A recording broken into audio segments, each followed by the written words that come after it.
Another question we get asked all the time: do I need a single motor or twin motor boat? Okay.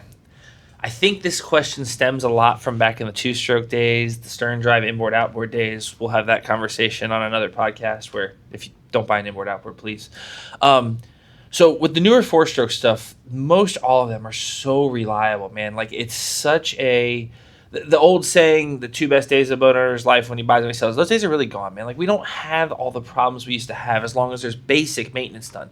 And by basic maintenance, I mean once a year. Like it's really not a lot of work anymore.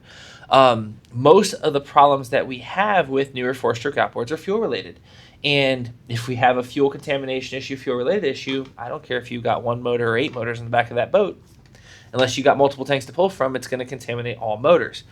That said, there's also the idea of maybe I hit something, run aground, knock a prop off, lose a prop hub, something on those lines. So, of course, there's always going to be some security to that twin motor, triple motor, quad motor boat.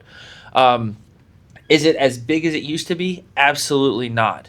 And that's something I have a lot of times, and I'll put them on blast. I get that a lot of times with the elder clientele. These guys have had two-stroke boats in their past, and they remember the days of every once in a while that boat not firing up. They needed that second motor to get them home. Don't make that as big of a deal now. I don't think it's as big of a deal, especially here on the Space Coast where we do 99% of our boating.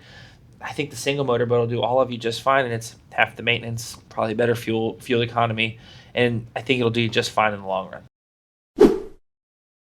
Now I'm going to piss off every boat salesman in the industry, and we're going to talk about boat clubs and the rental fleets.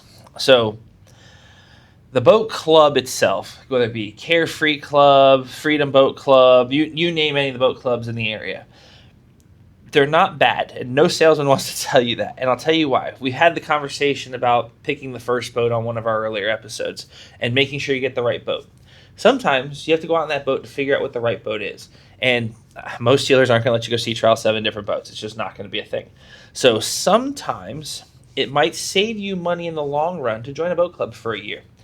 We do a little package here differently where if you join and then you end up wanting to buy a boat, I move that money over for you so there's really no risk. But and there are some other dealers that do that too. Don't make it just a me thing. But sometimes going in and getting in the club, because like our club here, for instance, has pontoon, center console. We have a bay style boat. We have a deck boat. So we have a little bit of everything you can go run. And you can put the family on the boat. You might use the pontoon boat this weekend. You might use the deck boat next weekend. You might go out and use the center console, do some fishing with the family. And that can help you decide what boat you want to buy. A lot of these clubs are only $300, $400, $500 a month. So if you think about that on an annual term, if you sign a 1-year contract, yes, you're going to give up $5,000, $6,000, $4,500, whatever the number ends up being, depending on the club. But if you buy the wrong boat and then we got to trade that thing in and you end up losing $10,000, $15,000, $20,000, that little bit of money you spent getting in the club and being able to run some different boats and try some different things isn't necessarily that big of an issue, and it helps you make the right decision the first time, which will save you a lot of money in the long run. All right, guys, I'm gonna piss some more boat dealers off real fast. So let's talk about the difference between buying at a boat show versus buying at the dealership.